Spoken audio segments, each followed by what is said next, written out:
ఉచిత సబ్సిడీ విద్యుత్పై ఢిల్లీ ప్రభుత్వం కీలక నిర్ణయం తీసుకుంది. అడిగే వారికి మాత్రమే ఉచిత లేదా సబ్సిడీ విద్యుత్ ఇస్తామని ఢిల్లీ ముఖ్యమంత్రి అరవింద్ కేజ్రీవాల్ స్పష్టం చేశారు. అక్టోబర్ 1 నుంచి కొత్త నిబంధన అమల్లోకి వస్తుందని చెప్పారు. చౌక విద్యుత్ అనేది ఇప్పుడు ఢిల్లీలో ఐచ్ఛికం. అంటే వినియోగదారుడు విద్యుత్ సబ్సిడీని కోరుకుంటేనే ఇక నుంచి ఉచిత లేదా రాయితీతో కూడినటువంటి విద్యుత్ను పొందుతారు. సబ్సిడీ అవసరం లేదనుకునేవారు సాధారణ రేటుకే కరెంటు ఉపయోగించుకుంటామని ప్రభుత్వానికి తెలపాలి. దీనికి సంబంధించిన కార్యాచరణ త్వరలో ప్రారంభమవుతుంది. అక్టోబర్ 1 నుంచి రాయితీతో కూడిన విద్యుత్ అడిగిన వారికి మాత్రమే ఇవ్వబడుతుందని కేజ్రీవాల్ వివరించారు.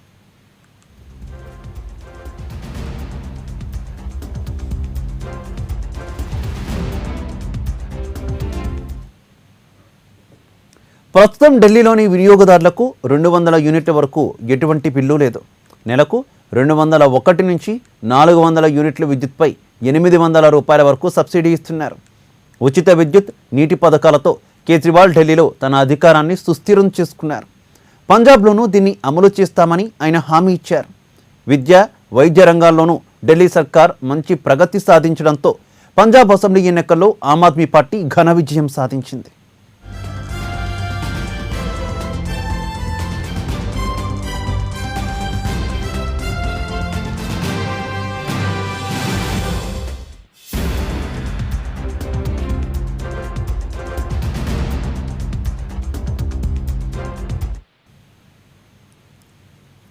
ఇక మహారాష్ట్ర ముఖ్యమంత్రి ఇంటి ముందు హనుమాన్ చాలీసా పఠిస్తానంటూ వ్యాఖ్యలు చేసిన అమరావతి ఎంపీ నవనీత్ కౌర్ జైలు నుంచి విడుదలయ్యారు. గడిచిన 10 రోజులుగా బైకుల్లా జైలులో ఉంటున్నటువంటి నవనీత్ కౌర్కు ముంబై సెషన్స్ కోర్టు బెయిల్ మంజూరు చేసింది. కోర్టు తీర్పు కాపీలు జైలు అధికారులకు అందడంలో జరిగిన ఆలస్యంతో బెయిల్ వచ్చిన తర్వాత రోజు నవనీత్ కౌర్ జైలు నుంచి విడుదల కావాల్సి వచ్చింది.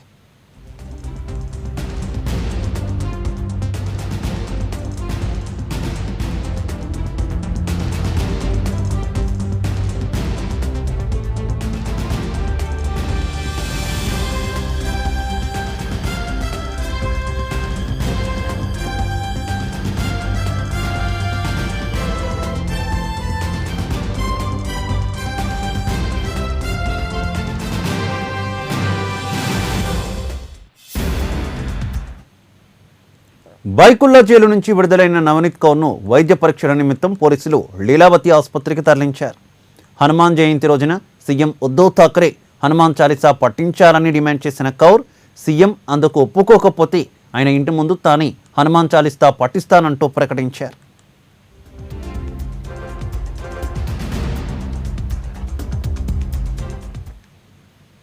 ఈ వ్యాఖ్యలు శివసేన శ్రేణులను ఆగ్రహావేశాలకు గురి చేయగా వారంతా కౌర్ ఇంటి ముట్టడికి యత్నించారు.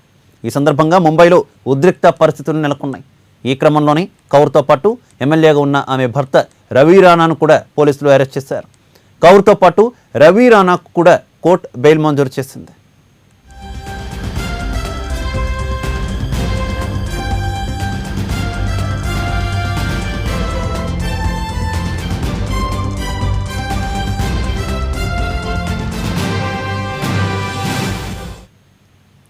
కాంగ్రెస్ ఎంపీ సీనియర్ న్యాయవాది పి చిదంబరంకు నిరసన సెగ తగిలింది. కోల్కతాలో సొంత పార్టీకి చెందిన లాయర్లు చిదంబరంను అడ్డుకున్నారు. మెట్రో డైరీ అవినీతి కేసు విచారణ కోసం కోల్కతా హైకోర్టుకు వచ్చిన చిదంబరంపై కాంగ్రెస్ లాయర్లు ఆగ్రహం వ్యక్తం చేశారు. చిదంబరం ఓ బ్రోకర్ అంటూ తీవ్రస్థాయిలో విరుచుకుపడ్డారు.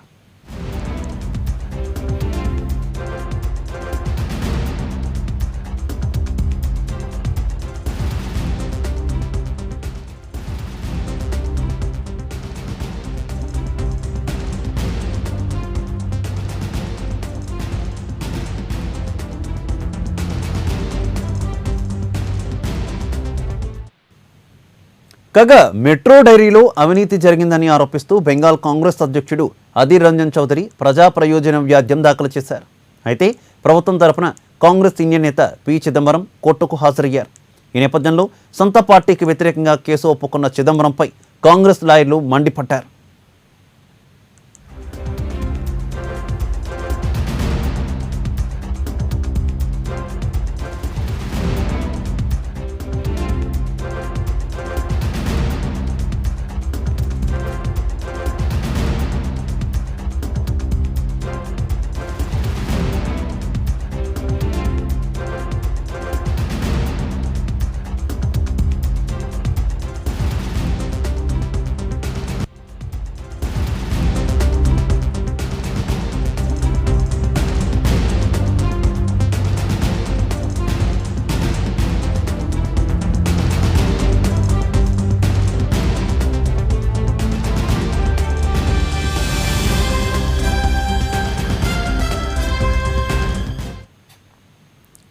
తమిళనాడులో నీట్పై రగడ ఇంకా కొనసాగుతూనే ఉంది. తాజాగా తమిళనాడులో నీట్ పరీక్షకు బదులుగా మెడికల్ కోర్సుల్లో ప్రవేశానికి సొంత ఎంట్రన్స్ నిర్వహించేందుకు వీలు కల్పించే బిల్లును ఎంకే స్టాలిన్ ప్రభుత్వం అసెంబ్లీలో ఆమోదింపజేసింది.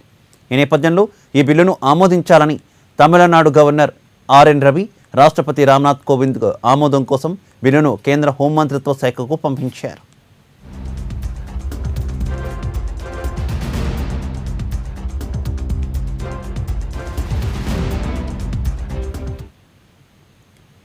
మరోవైపు రాజ్యాంగ నిబంధనలకు లోబడి మాత్రమే నీట్ వ్యతిరేక బిల్లును గవర్నర్ కేంద్ర హోంశాఖకు పంపారు. కానీ రాష్ట్రపతి ఈ బిల్లును తిరస్కరిస్తారు అని Tamil Nadu BJP chief K Annamalai అన్నారు. కాగా నీట్ పరీక్షకు కొన్ని గంటల ముందు సేలంలోని తన ఇంట్లో 19 ఏళ్ల వైద్య విద్యార్థి ఆత్మహత్య చేసుకోవడంతో తమిళనాడు అసెంబ్లీలో ప్రభుత్వం నీట్ వ్యతిరేక బిల్లును ప్రవేశపెట్టింది.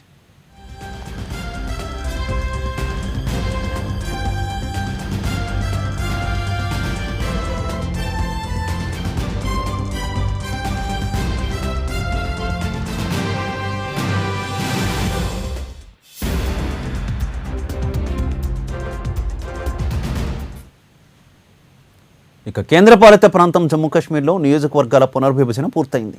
డీలిమిటేషన్ కమిషన్ తన పదవీకాలం పూర్తయ్యేందుకు ఒక్కో రోజు ముందే పని పూర్తి చేసింది. రిటైర్డ్ జస్టిస్ రంజనా దేశాయ్ నేతృత్వంలోని 3 సభ్యుల కమిషన్ తుది ఆర్డర్స్పై సంతకాలు చేశారు. జమ్మూ కాశ్మీర్లోని అసెంబ్లీ స్థానాల సంఖ్యను 83 స్థానాల నుంచి 90 స్థానాలకు పెంచాలని కమిషన్ ప్రతిపాదించింది.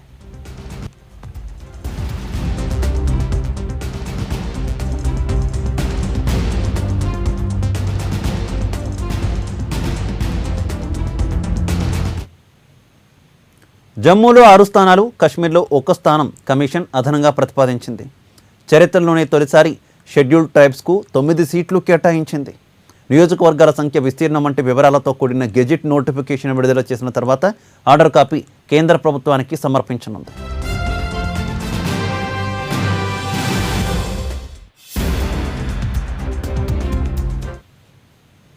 ఇదిలా ఉంటే డీలిమిటేషన్ ప్రక్రియపై పీడీపీ చీఫ్ మెహబూబా ముఫ్తీ అసంతృప్తి వ్యక్తం చేశారు. దీన్ని ఎంతమాత్రం అంగీకరించబోమని స్పష్టం చేశారు. ప్రజల ఇష్టాయిష్టాలు, రాజకీయ పార్టీల అభిప్రాయాలతో సంబంధం లేకుండా బీజేపీ ఆదేశాలతో ఈ డీలిమిటేషన్ జరిగిందని ముఫ్తీ ఆగ్రహం వ్యక్తం చేశారు.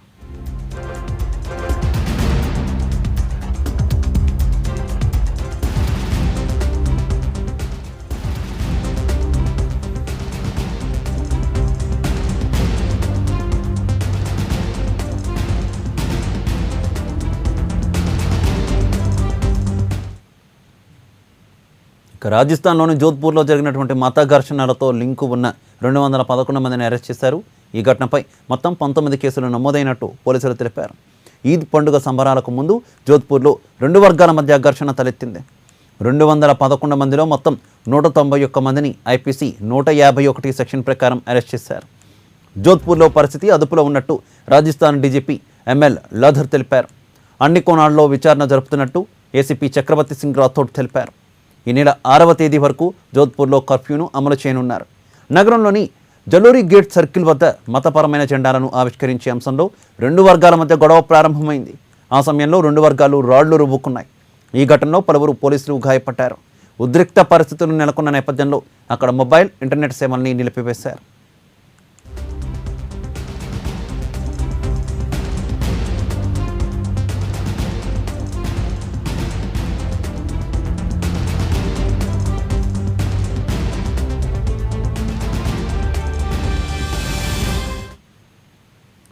దేశంలో కరోనా కేసులు పెరుగుతూ తగ్గుతూ వస్తున్నాయి. చైనాలో కేసులు, మరణాలు పెరుగుతుండడంతో కఠినమైన లాక్డౌన్ను అమలు చేస్తుంది. ప్రస్తుతం దక్షిణాఫ్రికాలోనూ మహమ్మారి విజృంభిస్తుంది. థర్డ్ వేవ్లో ప్రపంచాన్ని ముప్పతిప్పలు పెట్టిన కరోనా వేరియంట్ ఒమిక్రాన్లోని మరిన్ని ఉత్పరివర్తనాలు జరుగుతున్నాయని ప్రపంచ ఆరోగ్య సంస్థ ఆందోళన వ్యక్తం చేసింది.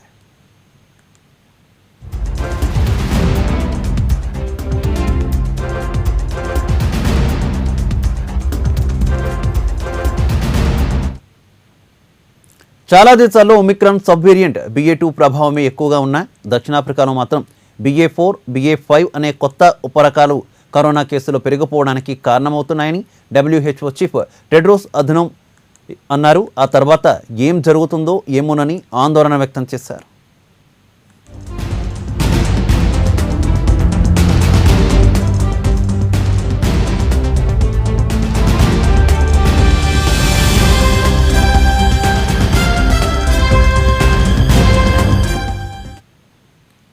వైరస్ ఎలా మారుతుందో ఏంటో కూడా తెలియడం లేదన్నారు.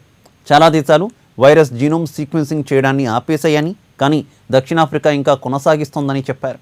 ఈ క్రమంలోనే 2 కొత్త ఉపరకాలను గుర్తించగలిగామని ఆయన అన్నారు. అందరూ వ్యాక్సిన్ వేయించుకోవాలని, కరోనా నిబంధనలను పాటించాలని ఆయన విజ్ఞప్తి చేశారు.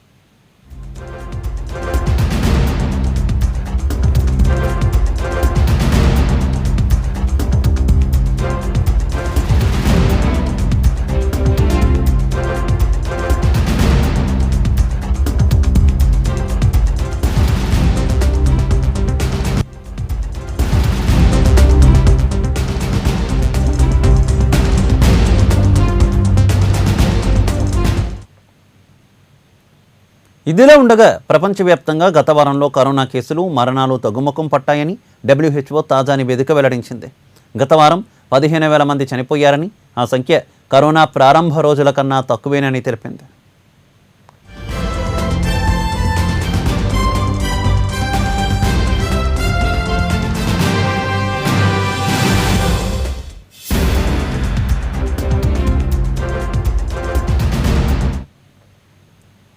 ఇక తాను రాజకీయ పార్టీ పెట్టడం లేదంటూ ఎన్నికల వ్యూహకర్త ప్రశాంత్ కిషోర్ తాజాగా ప్రకటించారు. అయితే రాజకీయాల్లోకి వచ్చేందుకు గట్టి పునాదులు వేసుకోవాలనేది పీకే వ్యూహంగా తెలుస్తుంది.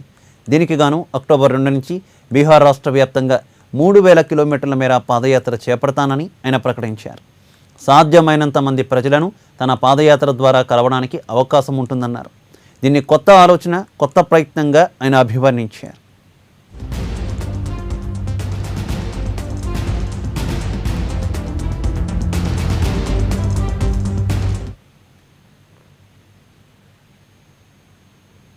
బీహార్లో ఇప్పట్లో ఎన్నికలు లేవంటూ రాజకీయ పార్టీ అన్నది ప్రస్తుతానికి తన ప్రణాళికల్లో లేదని స్పష్టం చేశారు. నేను 0 నుంచి ప్రయాణం మొదలుపెట్టాలి. స్వరాజ్యం అనే ఆలోచనతో రానున్న 3-4 ఏళ్లలో సాధ్యమైనంత మంది ప్రజలను కలుసుకోవాలి అంటూ తన భవిష్యత్ ప్రణాళికను పీకే చెప్పకుండానే చెప్పేశారు. రాష్ట్రంలో ఏ పార్టీతోనూ కూటమి ఉండదని చెబుతూ ఆర్జేడీ, జేడీయూ పార్టీలపై విమర్శలు గుప్పించారు. గత 15 ఏళ్లలో బీహార్కు ఒరిగిందేమీ లేదన్నారు. ఈరోజు ఏ రాజకీయ పార్టీని లేదా రాజకీయ వేదికను నేను ప్రకటించడం లేదు. బీహార్ను మార్చాలనుకునే అందరినీ ఒక్కతాటిపైకి తీసుకురావాలని అనుకుంటున్నాను అని ప్రశాంత్ కిషోర్ పేర్కొన్నారు.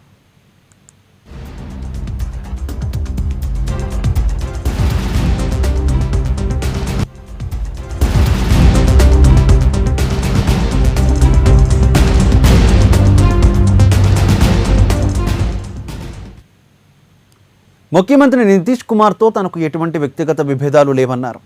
ఇరువురి మధ్య మంచి సంబంధాలు ఉన్నట్టు చెప్పారు. వ్యక్తిగత సంబంధాలు వేరని, కలిసి పనిచేయడం, అంగీకరించడం వేరువేరని పీకే ప్రకటించారు. అయితే ఇటీవల కాలంలో పీకే కాంగ్రెస్లో చేరుతారని హంగామా చేశారు. కాంగ్రెస్లో కీలక పదవి ఇస్తారని, తిరిగి కాంగ్రెస్కు పూర్వ వైభవం తీసుకొస్తానని పీకే చెప్పుకొచ్చారు. కాంగ్రెస్లో తనకు ఆశించిన హోదా లభించలేదని తెలిసాక కాంగ్రెస్లో చేరడం లేదని సొంతంగా పార్టీ పెడుతున్నట్టు ప్రకటించారు. తీరా పూట గడిచేసరికి అబ్బే పార్టీ లేదు, పాదయాత్ర అంటూ సన్నాయి నొక్కులు నొక్కుతున్నారు పీకే.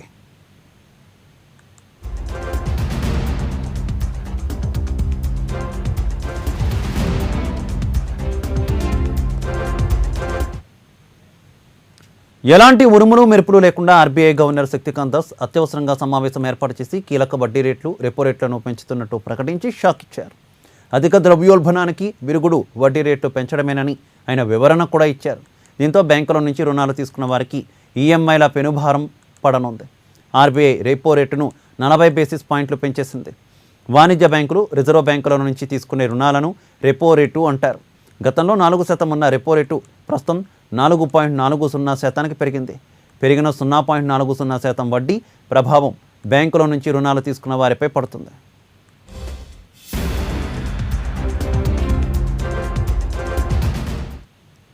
Reserve bank of India 2018 August తర్వాత ఈ స్థాయిలో వడ్డీ రేట్లు పెంచడం ఇదే మొదటిసారి. ఈ నేపథ్యంలోనే బ్యాంకుల నుంచి రుణాలు తీసుకున్నా లేదా ఇకపై తీసుకోబోయే వారి మీద ఇది పెను ప్రభావమే చూపనుంది. నెలవారీ వాయిదాలు, ఈఎంఐలు భారీగా పెరగనున్నాయి. బ్యాంకుల నుంచి తీసుకునే గృహ, వాహన, వ్యక్తిగత రుణాలు మరింత భారం కానున్నాయి. పాత రుణాలన్నీ marginal cost of lending rates కే అనుసంధానంపై ఉండడం, ఆ రేట్లు ఇప్పటికే పైకి పోతుండడంతో గృహ రుణాలు మరింత భారం అవుతాయి. 15 ఏళ్ల కాల పరిమితితో ₹1,00,00,000 గృహ రుణం తీసుకుంటే ఒక్కో ఈఎంఐపై అదనంగా ₹2,176 ఎక్కువ కట్టాల్సి వస్తుంది.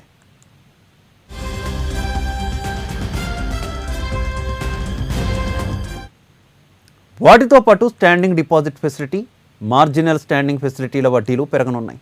ఆర్బీఐ రెపో రేట్లను పెంచడంతో టర్మ్ డిపాజిట్లతో పాటు బ్యాంకుల్లో ఫిక్స్డ్ డిపాజిట్లపై బ్యాంకులు వడ్డీని పెంచాల్సి ఉంటుంది. అయితే పెరిగిన రెపో రేటుకు సమానంగా డిపాజిట్ రేట్లు పెరిగే అవకాశం మాత్రం లేదని బ్యాంక్ ఆఫ్ మహారాష్ట్ర ఎండీ చెప్పారు. వడ్డీ రేట్ల పెంపుతో మ్యూచువల్ ఫండ్స్ స్కీమ్స్లోని ఆస్తుల విలువ తగ్గుతుందని ఆయన అన్నారు. ఇదిలా ఉండగా బ్యాంకుల వద్ద నగదు నిల్వల నిష్పత్తి, సిఆర్ఆర్ పరిమితిని పెంచినా బ్యాంకుల ద్రవ్య చలామణిపై పెద్దగా ప్రభావం ఉండదని నిపుణులు చెబుతున్నారు.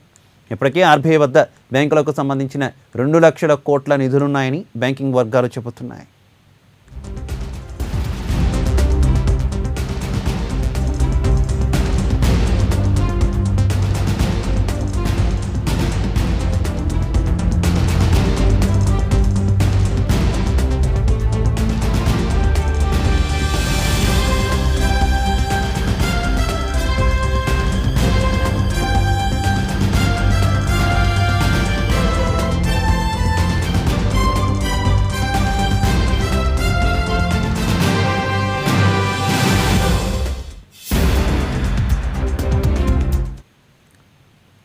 రైట్, ఇక ప్రపంచ వార్తలు చూస్తే 3 యూరప్ దేశాల పర్యటనలో భాగంగా ఫ్రాన్స్లో ఆ దేశ అధ్యక్షుడు ఎమాన్యుయల్ మ్యాక్రాన్తో భేటీ అయ్యారు భారత ప్రధాని నరేంద్ర మోదీ. ఈ సందర్భంగా మ్యాక్రాన్తో భేటీని ఇద్దరు మిత్రుల కలయికగా అభివర్ణించారు మోదీ. ఫ్రాన్స్లో అడుగుపెట్టిన ప్రధాని మోదీ ప్యారిస్లోని అధ్యక్ష అధికార భవనం ఎల్వైసీ ప్యాలెస్కు చేరుకున్నారు. అక్కడ వీళ్ళిద్దరి భేటీ జరిగింది. ఇరువురు నేతలు ద్వైపాక్షిక వ్యూహాత్మక అంశాలపై చర్చించుకున్నారు. అలాగే అంతకుముందు మ్యాక్రాన్, పుతిన్ మధ్య సంభాషణ జరిగినట్టు తెలుస్తోంది.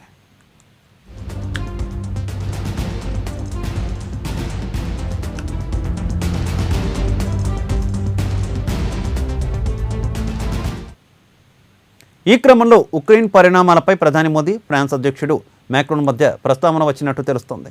ఇక ప్రధాని మోదీ సైతం ఉక్రెయిన్ యుద్ధంలో విజేతలంటూ ఎవరూ ఉండబోరని, పైగా పేద, అభివృద్ధి చెందుతున్న దేశాలపై ఈ ప్రభావం చూపిస్తుందని వ్యాఖ్యానించారు.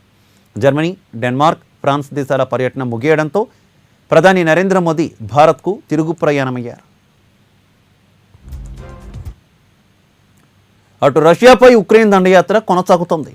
కొన్ని నెలలుగా భీకర దాడులు చేస్తున్నప్పటికీ ఉక్రెయిన్ను తన ఆధీనంలోకి తెచ్చుకోలేకపోతుంది.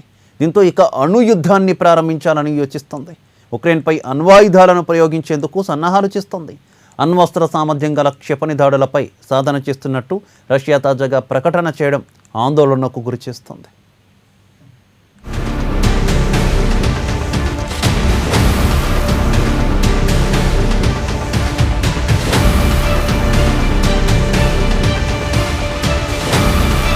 రష్యాలోని కలినిన్ గ్రాడ్ నగరంలో ఈ సన్నాహకాలు చేస్తున్నామని, బాల్టిక్ సముద్రంపై ఉన్న ఎంక్లేవ్లో ఇస్కాండర్ మొబైల్ బాలిస్టిక్ మిసైల్ వ్యవస్థలోని ఎలక్ట్రానిక్ ప్రయోగ వ్యవస్థతో మాక్ డ్రిల్ చేపట్టామని వెల్లడించింది. ప్రత్యర్థి దేశాల వైమానిక స్థావరాలతో పాటు మౌలిక సదుపాయాలు, కమాండ్ పోస్టులపై క్షిపణులు ప్రయోగించేలా సాధన చేసినట్లు పేర్కొంది. అలాగే ప్రతిదాడి నుంచి సైనిక సిబ్బందిని తప్పించుకునే విన్యాసాలను కూడా చేపట్టినట్లు వివరించింది. దాడుల తర్వాత వెలువడే రేడియేషన్, రసాయన పరిస్థితుల్లో చేపట్టాల్సిన చర్యలపై కూడా సాధన చేసినట్లు రష్యా పేర్కొంది. ఈ మాక్ డ్రిల్లో 100 మందికి పైగా రష్యా సైనికులు పాల్గొన్నారని తెలిపింది. ఉక్రెయిన్తో యుద్ధం విషయంలో ఇతర దేశాలు జోక్యం చేసుకుంటే వారిపై కూడా అణుదాడులు చేస్తామని ఇప్పటికే రష్యా పలుమార్లు హెచ్చరించింది.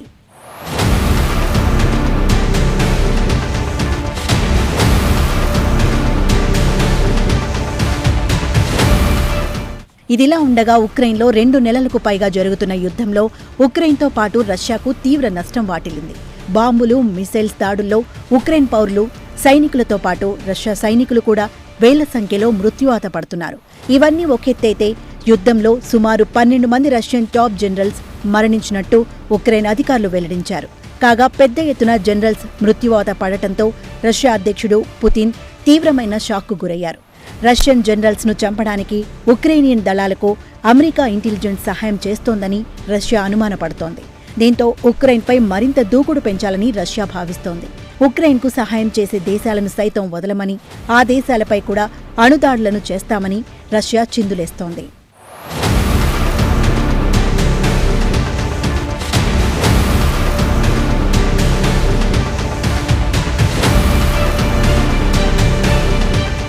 అమెరికాకు చెందిన సీనియర్ అధికారులు ఉక్రెయిన్కు సలహాలు అందిస్తున్నారని, ఉక్రెయిన్లో రష్యా బలగాల కదలికలు, రష్యా మొబైల్ సైనిక ప్రధాన కార్యాలయం స్థావరం, ఇతర విషయాలపై ఇంటెలిజెన్స్ సాయం చేసినట్టు రష్యా దృఢంగా భావిస్తోంది. ఉక్రెయిన్కు సాయం విషయంతో రష్యా ఇప్పటికే అమెరికాను తీవ్రంగా హెచ్చరించింది. ప్రస్తుతం రష్యా సైనికుల్లోనూ అసహనం పెరిగిపోతోంది. ఎంతకో ఉక్రెయిన్ చేతికి రాకపోవడం ఒక ఎత్తైతే, స్వాధీనం చేసుకున్న నగరాలను తిరిగి ఉక్రెయిన్ కైవసం చేసుకోవడం కూడా రష్యాకు మింగుడు పడటం లేదు.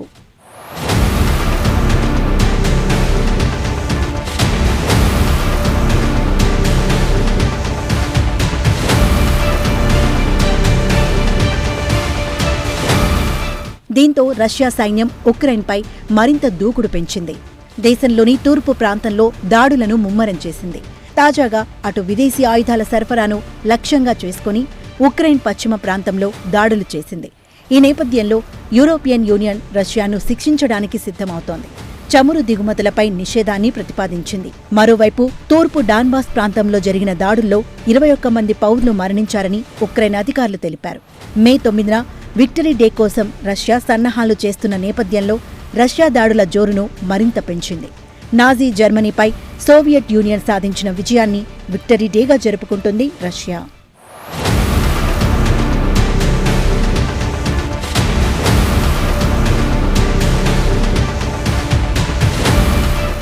వాస్తవానికి రష్యా అధ్యక్షుడు పుతిన్ ఉక్రెయిన్ను కేవలం 5 రోజుల్లోనే దారిలోకి తెచ్చుకోవచ్చని ఆశించారు.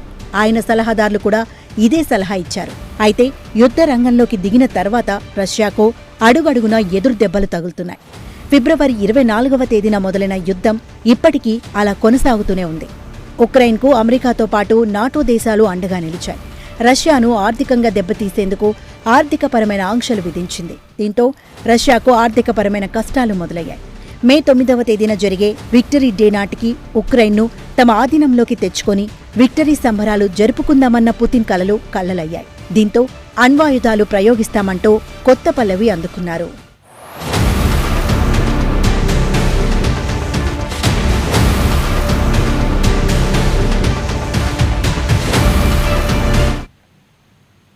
ఆఫ్ఘనిస్తాన్లో తాలిబాన్ సర్కార్ మహిళలకు డ్రైవింగ్ లైసెన్స్ ఇవ్వడం కుదరదని తేల్చేసింది. మహిళలకు డ్రైవింగ్ లైసెన్స్ ఇవ్వడం ఆపేసింది. కాబూల్తో పాటు మరికొన్ని ప్రావిన్సెస్లో ఇలాంటి వాతావరణమే ఉందని మీడియా సంస్థలు పేర్కొంటున్నాయి. దేశంలో ఆహార కొరతతో పాటు నిత్యావసర వస్తువుల కొరత ఏర్పడిన నేపథ్యంలో ఈ నిర్ణయం తీసుకున్నారు. అదేవిధంగా మానవ హక్కులు కూడా పూర్తిగా హరించబడిన సమయంలో ఈ నిర్ణయం వెలువడింది.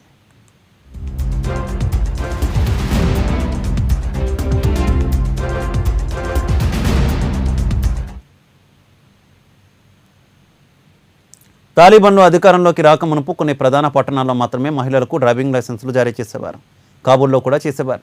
ఇక తాలిబాన్ల అధికారాన్ని తమ చేతిలోకి తీసుకున్న తర్వాత మహిళలకు డ్రైవింగ్ లైసెన్స్ జారీ చేయడాన్ని పూర్తిగా నిలిపివేశారు. తాలిబాన్లు అధికారంలోకి వచ్చిన తర్వాత మానవ హక్కులు పూర్తిగా హరించేశారని స్థానిక మీడియా పేర్కొంటోంది. ముఖ్యంగా మహిళల విషయంలో మానవ హక్కులు పూర్తిగా నాశనమయ్యాయని ఆవేదన వ్యక్తం చేస్తుంది.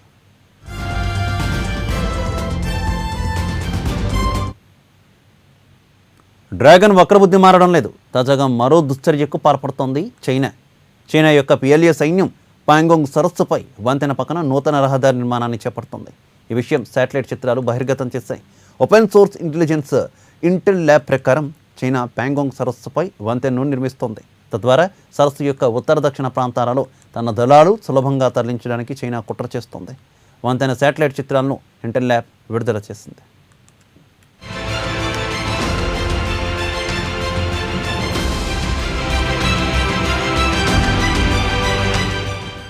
చైనా తన వక్రబుద్ధిని మరోసారి ప్రదర్శించింది. భారత్ను ఎలాగైనా దెబ్బకొట్టేందుకు దొంగ ప్రయత్నాలు చేస్తోంది.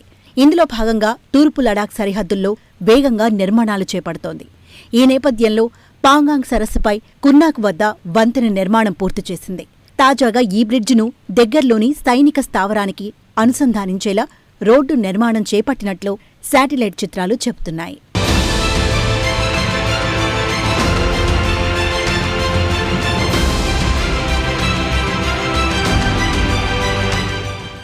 కుర్నాక్ నుంచి డ్రాగన్ వంతెన నిర్మాణం ప్రారంభించింది. దీంతో కుర్నాక్ నుంచి దక్షిణ ఒడ్డుకు 180 కిలోమీటర్ల దూరం కాస్త 50 కిలోమీటర్లకు తగ్గిపోయింది. 140 కిలోమీటర్ల పొడవున్న పాంగాంగ్ సరస్సులో 2/3 వంతులు అంటే దాదాపు 100 కిలోమీటర్లు చైనాలో భాగం. ఇలాంటి పరిస్థితుల్లో చైనా సైనికులు ఒక చివరి నుంచి మరో చివరికి వెళ్లాలంటే పడవ సాయం తీసుకోవాల్సి ఉంటుంది. లేకుంటే 100 కిలోమీటర్లు చుట్టి రావాల్సి ఉంటుంది. కానీ కొత్త బ్రిడ్జి నిర్మాణంతో ఒక చివరి నుంచి మరో చివరకు చేరుకోవడం చాలా సులభమవుతుంది. చైనా సరిహద్దు ప్రాంతంలో ఈ వంతెనను నిర్మించింది. అయితే ఇప్పుడు దానికి తోడు పక్కనే రహదారిని నిర్మిస్తున్నట్లు శాటిలైట్ చిత్రాల ద్వారా తెలుస్తోంది.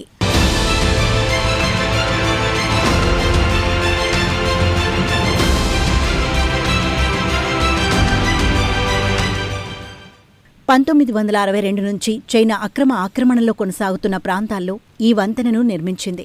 ఇదివరకే ఈ వంతెన నిర్మాణంపై భారత ప్రభుత్వం ఈ అక్రమ ఆక్రమణను ఎప్పటికీ అంగీకరించలేదు. పాంగాంగ్ సరస్సు సమీపంలోని కీలక స్థానాలపై నియంత్రణ సాధించడం కోసం చైనా ఇదంతా చేస్తున్నట్లు తెలుస్తోంది. స్పంగూర్ సరస్సు వద్దనున్న చైనా దళాలకు అత్యవసరమైనప్పుడు కున్నాక్, సిరిజాప్లలోని స్థావరాల నుంచి అదనపు మద్దతును వేగంగా అందించే అవకాశం లభించింది.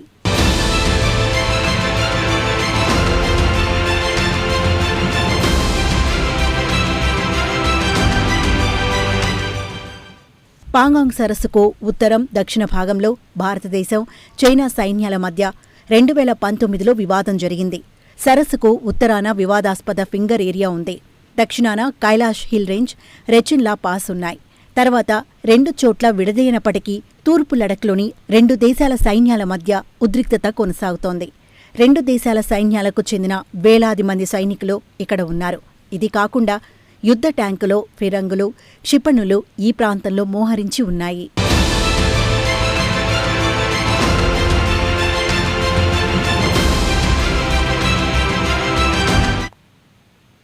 TV bulletin updates. Keep watching Prime nine news.